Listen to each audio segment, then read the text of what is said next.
about my Twitter creep. Well, all right, folks, welcome back to the show. I am Craig Shelton from HoustonMediaWatch.com. You're watching HMW Sports Talk Live. We're here every Saturday from 6 o'clock to 7 o'clock, right here on the Access TV channel. Angelo Lawford from HMW in studio. My main man, all the way. What's that little country town you live in, man? Dayton, Texas. Dayton, Texas. Dayton, Texas is pretty cool, though, actually, man. Straight up 90, and you here, right? That's it. Straight up 90 to 59. That's the way they do it. That's Michael O. Smith. He's the infamous one. He's one of our Facebook friends that we, hey, we big on social media, folks. I told y'all, we love y'all. We real about it. And we'll reach out. We'll get on with you. Look, we spent the first segment, mostly me ranting, admittedly, about Donald Sterling. I'll recap my take pretty simply. Yes, it was not cool what he said in regard to his racially insensitive comments. But unless we find out he made those somewhere where he does business, I could care less. It would be inappropriate in the business place. If he did that in the privacy of his own home, what should not be happening more than him being a racist in his own home is your ass recording it. And you shouldn't even give a damn what people are doing in their home if it's nothing illegal. Not doing nothing bad to women, bad to children, abusing anyone in any form. It's not your business. It's not your business. We know people are racist everywhere. I've been accused of being a racist. Me with all of my vast makeup of friends, I've been accused of being a racist because I just say what's on my mind. Well, let me tell you where I stand with racism. I don't like none of y'all. Black, white, Asian, Mexican, nothing. Don't like none of y'all. Okay? All right. Angelo Lawford, how you doing, man? I'm all right, man. I'm good. Angelo, clearly you don't like white people. One thing I know about you, from being your friend, and as long as I have, I know you don't care much for white folks. Yeah, not really, no. Angelo, when you first heard about the accusations with Mr. Sterling, and matter of fact, you shared a little more information with me that apparently the girlfriend in the audio, it's the girlfriend in the audio, Right. but Donald Sterling's wife is allegedly going to sue. Yeah, some This woman. Explain that a little bit. What you heard through the media reports? It's a murky situation, but I heard something to the effect that Sterling's wife is suing this mistress, so to speak, because apparently this mistress has made it a profession to target older businessmen to kind of like pamper her and kind of create a lifestyle for her to live, kind of just wine and dine. And things that's like a dumb lawsuit. Yeah. It does. That's stupid. Tell your husband not to cheat. Yeah. Really. Right. So it's not. My husband too old, man, too ugly to cheat. Yeah. It's just an ugly situation all the way around. You know, to be honest, I'll tell you that it's unfortunate that these things happen, but they do. We live in the real world. Yeah. I don't know how it's gonna. It's not something that he should be penalized for. I don't think sanctioned by the NBA or anything like that, because, like you said, if it's done in the confines of a private moment or a private situation, what can you do? And it's not the first run-in that he's had with the racist connotation. Now, code of conduct is a little different thing. I don't know what the NBA's code of conduct is for their owners, and clearly code of conduct can morph over into the home.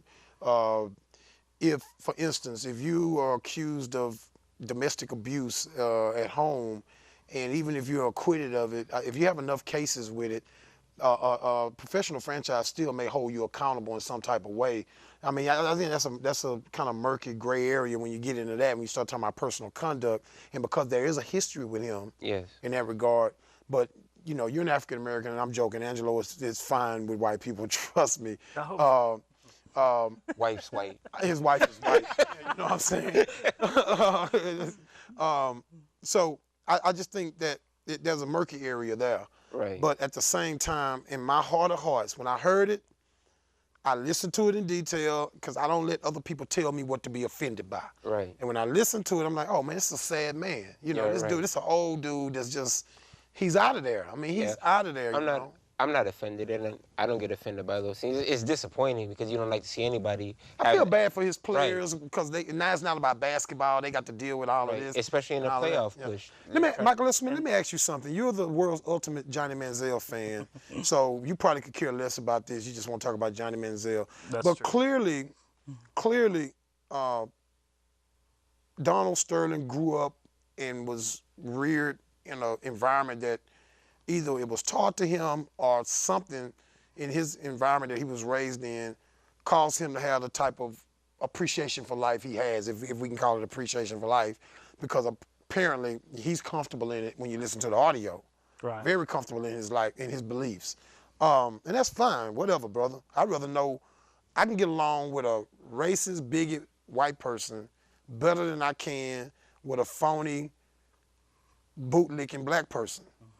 Because I know where the bigot white guy's coming from. Right. When I don't know where a bootlicking brother coming from. I don't know where you coming from, man. I don't know where you coming from. So let me ask you this question. And clearly you don't care for black people. Let me ask you, do you think Donald Sterling's life would have been better and he would have been a wiser person and even richer than he is if Johnny Manziel was his son?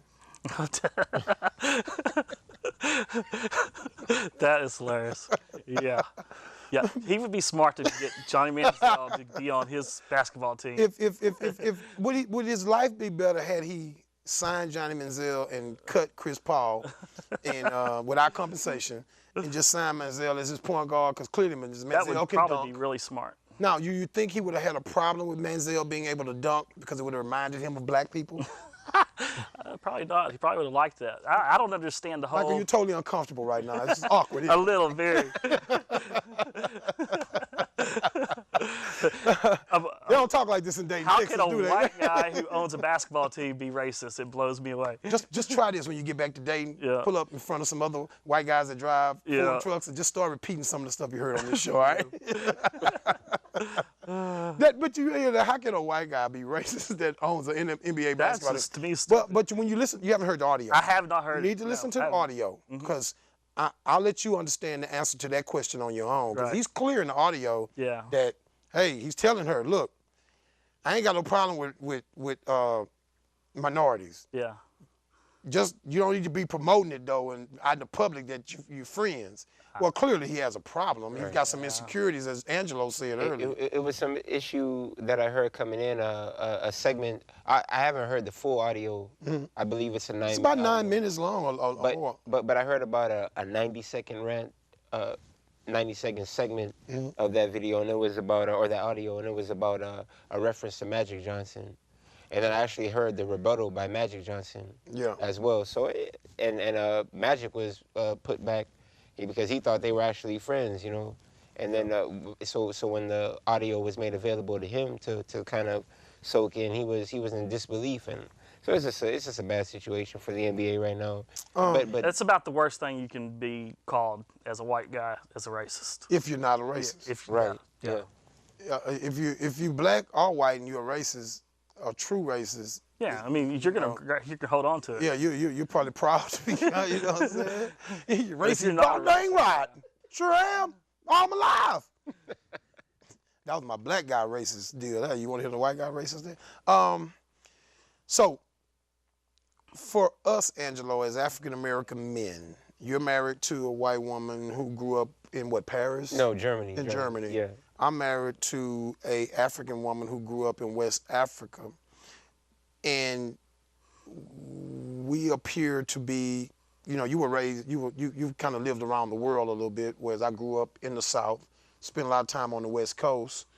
Growing up in the South, I'm probably pretty conservative in my views about what most conservative people believe. I'm not talking about politics, folks, in regard to how I vote, but I'm in regard to how I think.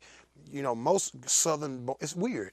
Most Southern-raised African-American people are Democrats, Right. but they're very conservative. Right. They have conservative views, but they refuse to vote Republican. You know, it's just it has no bearing on anything. I just think that's odd. Yeah. But you and I both, from different backgrounds, kind of feel the same way about this, man. I'm not offended by this. I feel bad for people. That man was violated. That man was violated. You know, he was violated, man. This should not be news. Right. I shouldn't be talking about it on this show. Hey, But But you know, it is what it is. Hey, to be honest, I mean, if we choose to be offended, then we just need to be offended every day. Hey, our guy, day Lamont of Man life. from HMW, made a big deal on his blogs in the past about, you know, and we even made fun of it on Twitter. Just anything somebody would say, we would say hashtag I'm offended. Right. Because everybody wants to be offended about It's just life. something. It's life. It's life. It happens. It can be. I mean, you can be disappointed, especially, you know, to how you kind of cultivate that mindset, how you mold that mindset. Yeah. So teaching that kind of negativity is disappointing, if not outright disheartening. Yeah. But I mean, you're still not going to be. And what about his disappointed. family? You kind of Right. feel bad for his family Right. because I doubt that he's an old dude. He's Right. not gonna change. It is what it is. You Right. know what I mean? And It's just not a good look. you know, me, I'm a person. I'm more comfortable with knowing who the hell it is I'm dealing with.